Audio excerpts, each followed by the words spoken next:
Bonjour les amis et bienvenue sur ma chaîne. Pour ceux qui ne me connaissent pas encore, je suis Diamond, un passionné de numismatique depuis plus de 30 ans, mais j'ai aussi une grande passion pour la paléontologie et les dinosaures. Comme beaucoup d'entre vous, j'ai adoré les films des séries Jurassic Park et Jurassic World. Aujourd'hui, je vais combiner ces deux passions et vous montrer comment commencer une petite collection pas chère avec la série des 12 pièces autrichiennes Dino Thalers de 3 €. Ces pièces magnifiques sont non seulement abordables, mais elles représentent aussi différentes espèces de dinosaures, ce qui les rend parfaites pour les amateurs de numismatique et de dinosaures. Alors restez avec moi pour découvrir comment démarrer votre propre collection de Dino Thalers sans vous ruiner.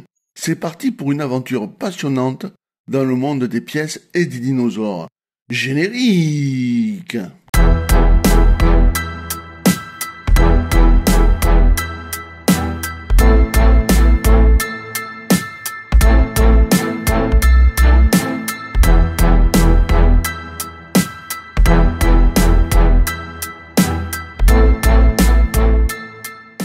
Il faut savoir que ces 12 pièces ont des caractéristiques communes, comme par exemple la verre, le tirage, les peintures, et ainsi que les caractéristiques techniques.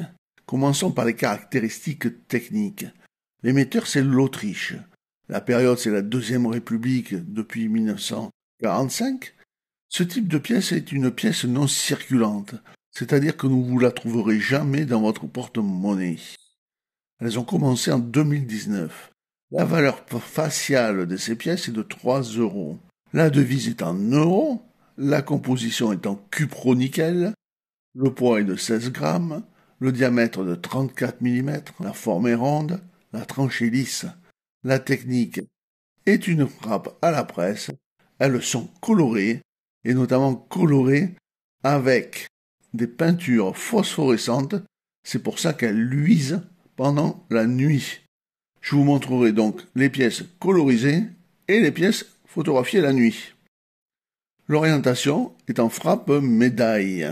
Les avers sont les mêmes. C'est la représentation des silhouettes des 12 dinosaures. Le spinosaure, le mosasaure, la rambourgiana, l'ankylosaure, le tyrannosaure, le therizinosaurus, le deinonychus, le spiracosaure, l'argentinosaurus, le microraptor, le pachycéphalosaure et l'ornithominus. La valeur faciale, 3 € dans la partie inférieure droite, le long du listel, et la légende, République Österreich, en français, République d'Autriche. Ces pièces sont toujours tirées à 65 000 exemplaires, et toutes les pièces sont colorisées et phosphorescentes, elles brillent dans le noir. Cette nouvelle série Dino Thalers, composée des 12 pièces autrichiennes, redonne vie aux géants préhistoriques. La première des pièces, c'est le Supersaurus et le Spinosaurus. La particularité de cette série est que le motif est mis en valeur par des couleurs phosphorescentes, de sorte que les dinosaures brillent dans le noir. Chacune d'entre elles est dédiée à un monstre préhistorique. Sa valeur nominale est de 3 €. Le motif de cette première pièce montre le Spinosaurus sur un lit de rivière avec sa gueule grande ouverte. En arrière-plan, un autre Spinosaurus et quelques arbres. Le dessin est complété par l'inscription Spinosaurus 2019. La deuxième pièce, c'est le Mésasaurus. Le Mésasaurus a dominé les mers du Crétacé. Il s'est éteint il y a environ 66 millions d'années, sans descendance.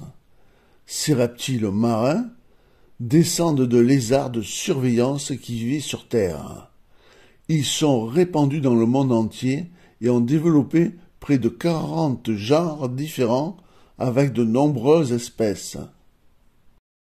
Le motif de la troisième émission représente la rambourgiana, Philadelphie, en vol avec son bec ouvert.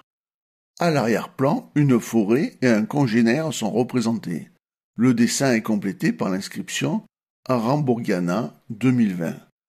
L'Arambourgiana philadelphiae appartenait à la famille des Asdarchidae et vivait il y a environ 71 millions d'années, avec une envergure d'aile allant jusqu'à 12 mètres. Ce géant préhistorique était l'un des plus grands ptérosaures de son temps. Le premier fossile a été découvert à Damas dans les années 1940. Le dinosaure le plus dur. Un végétarien en particulier doit savoir se protéger. Prenons l'exemple d'un herbivore très très dur, l'Ankylosaurus maniventris. Il ressemblait à un tank sur 4 pattes. Le cou et le dos et les hanches étaient protégés par un corset fait de plaques d'os, de bosses et de petites pointes. Long de 9 mètres, pesant 3,5 tonnes, il a bien résisté il y a 68 à 66 millions d'années. C'est le 4e dinosaure de cette série, se montre en pleine défense. L'Ankylosaurus imprimé en couleur est présenté dans son habitat préhistorique d'origine avec un prédateur en arrière-plan. Il est peut-être éteint depuis plus de 66 millions d'années, mais le Tyrannosaurus rex est de loin le plus connu et le plus reconnaissable de tous les dinosaures. Cela pourrait être dû au grand nombre de fossiles de tyrannosaures, dont plusieurs squelettes presque complets, découverts au fil des ans principalement dans l'ouest de l'Amérique du Nord. Mais cela pourrait aussi être dû au fait que le T-Rex, comme on l'appelle familièrement, était l'un des animaux les plus terrifiants à avoir jamais marché sur Terre. Il figure dans toute sa gloire redoutable sur la 5e pièce de la série des dinosaures. Au premier plan, le tyrannosaure colorisé. En arrière-plan, un dinosaure d'une autre espèce. Dans la partie inférieure droite, le nom sur le listel du Tyrannosaurus rex et le millésime 2020. Les apparences peuvent être trompeuses. Pesant 5 tonnes, mesurant jusqu'à 10 mètres de haut et doté de griffes acérées plus longues que celles de tous les autres animaux terrestres ayant jamais existé, le Therizinosaurus n'était pas aussi dangereux qu'il en avait l'air. Le sujet de la 6e pièce de la série des supersaures était en fait un végétarien, et ses griffes étaient plus adaptées pour détacher la végétation que pour attaquer les autres animaux qui parcouraient la planète il y a 70 millions d'années. En tant que théropode, le Therizinosaurus cheloniformis n'était pas seulement apparenté de loin à des prédateurs tels que le Tyrannosaurus rex, mais aussi aux oiseaux d'aujourd'hui. À l'origine carnivore, le Therizinosaurus a changé de régime alimentaire au fil du temps et est devenu un herbivore pur. À la fin du Crétacé, il a vécu dans les régions du continent nord de l'Eurasie, qui correspondent aujourd'hui à l'Amérique du Nord, la Chine et la Mongolie. Mesurant jusqu'à 1 mètre de long, plat, courbé et pointu à son extrémité, les griffes du dinosaure lui ont valu le nom de faux lézard. Elles étaient utilisées principalement pour atteindre les hautes branches des arbres et peut-être aussi pour se défendre. Les restes bien préservés d'un de ses proches parents ont suggéré que, de manière assez surprenante, le Therizinosaurus était aussi partiellement emplumé. Au premier plan, un Therizinosaure colorisé, en arrière-plan, un dinosaure d'une autre espèce, dans la partie inférieure, le long du listel, le nom du dinosaure, Therizinosaurus et le millésime 2021. Le motif de la 7e émission montre le Deinonychus antiropus en couleur. À l'arrière, un autre dinosaure, un tricératops et une forêt vierge sont visibles. Le dessin est complété par l'inscription Deinonychus 2021. Le Deinonychus, dont le nom se traduit approximativement par griffe de terreur, vivait il y a environ 115 millions d'années au début de la période du Crétacé. Ce dinosaure est un proche parent du Vélociraptor et, comme lui, le Deinonychus antiropus, se caractérisait par sa grande intelligence et sa rapidité, ses dents acérées et la longue griffe prédatrice sur chaque pied faisaient de ce dinosaure un chasseur très redouté. Le motif de la 8e émission montre une image colorée d'un Styracosaurus albertensis, fuyant un Tyrannosaurus rex dans une forêt vierge. Le dessin est complété par l'inscription Styracosaurus 2021. Outre sa grande collerette hérissée, de pointe à l'arrière de son crâne, le Styracosaurus possède également une corne sur son nez qui mesurait environ 60 cm de long.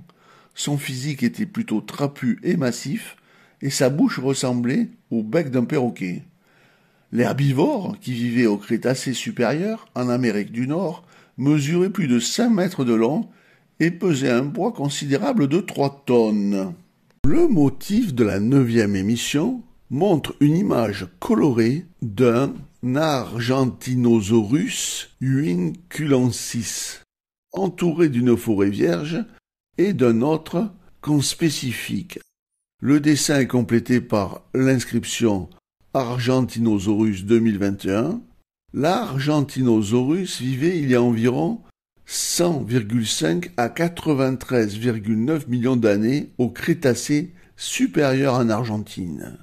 Il était l'un des plus grands animaux terrestres connus sur Terre, et selon les estimations actuelles, il pouvait atteindre une longueur de 30 mètres. Il est la seule espèce connue d'Argentinosaurus uinculensis et pouvait atteindre un poids de 73 tonnes. Comme de nombreux titanosaures, il possédait une peau blindée et se nourrissait exclusivement de plantes et de branches de conifères. Le motif de la 10e émission montre un dinosaure coloré appelé le Microraptor guy, griffant un tronc d'arbre. Avec un poids corporel maximal de 1 kg et la taille d'un poulet, le Microraptor guy est l'un des plus petits dinosaures. À première vue, il semble ressembler à un oiseau en raison de son physique, mais en réalité, il appartient aux dinosaures carnivores du groupe Dromaeosauridae. Le Microraptor vivait il y a environ 130,7 à 126,3 millions d'années au Crétacé inférieur. Les fossiles bien conservés de ce dinosaure ont été découverts en 2003 par les paléontologues chinois dans la formation du Zhuifengtang, dans la province de Liaoning. Au premier plan, un pachycéphalosaure colorisé, pourchassé par un allosaure. Dans la partie inférieure, le long du listel, le nom du dinosaure, Pachycephalosaurus. Sur la gauche, contre le listel également, le millésime 2022. Le Pachycephalosaurus signifie lézard à tête épaisse en grec. Un nom particulièrement approprié étant donné que l'herbivore préhistorique qui figure sur l'avant-dernière pièce de la série des supersaures avait un toit crânien pouvant atteindre 25 cm d'épaisseur. C'est énorme. Comme la deuxième partie de son nom l'indique, Pachycephalorus yomingensis vivait dans ce qui est aujourd'hui le nord-est des États-Unis et de la province de l'Alberta au Canada. À la fin du Crétacé, il y a environ 70 millions d'années. Debout sur ses longues pattes postérieures, terminées par 3 griffes puissantes et avec un long cou flexible et de grands yeux fixés dans une petite tête, l'Ornithominus velox ressemblait quelque peu à l'autruche, mais avec une longue queue et des bras au lieu des ailes. Le dinosaure avait même une mâchoire édentée qui se rétrécissait à un bec.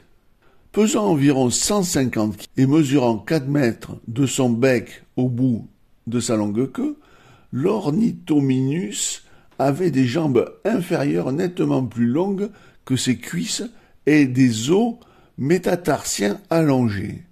2 caractéristiques d'un coureur rapide. Des modèles informatiques ont calculé Cornitominus avait une vitesse de pointe de 60 à 80 km par heure.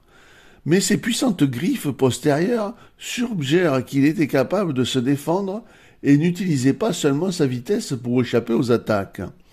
Bien que les restes trouvés à ce jour ne puissent pas étayer exactement le régime alimentaire de l'Ornithominus, la présence de petits gastrolithes, des pierres, que les oiseaux et d'autres animaux avalent pour broyer leur nourriture dans la région épigastrique de certains squelettes indique qu'il s'agissait d'un herbivore.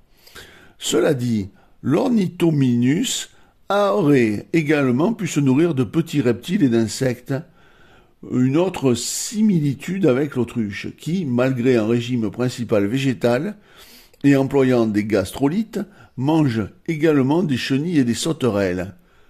Au premier plan de la pièce, un Ornithominus colorisé se déplaçant dans un paysage herbeux. En arrière-plan, un tricératops. Dans la partie inférieure, le long du listel, le nom du dinosaure, l'Ornithominus, et sur la gauche, contre listel également, le millésime 2022. Merci d'avoir suivi cette vidéo sur comment commencer une collection de pièces avec la série autrichienne Dino Thalers de 3 €. J'espère que vous avez trouvé ces informations utiles et que vous êtes aussi enthousiaste que moi à l'idée de réunir ces magnifiques pièces de monnaie représentant des dinosaures. Si vous avez aimé cette vidéo, n'hésitez pas à la liker et à la partager avec vos amis, votre famille ou vos réseaux sociaux qui partagent votre passion pour les pièces de monnaie et aussi les dinosaures. Pour ne rien manquer de mes prochaines vidéos sur la numismatique et les autres sujets fascinants, pensez à vous abonner à ma chaîne et activer la petite cloche pour recevoir toutes les notifications. Vous pouvez également me soutenir en faisant un petit don ou en m'envoyant un super thanks. Et rappelez-vous, ces pièces sont non seulement abordables, mais aussi un moyen fantastique de combiner votre amour de la numismatique et des dinosaures. Alors commencez votre collection dès aujourd'hui. Merci encore pour votre soutien et à très bientôt pour de nouvelles aventures dans le monde des pièces de monnaie et des dinosaures aussi.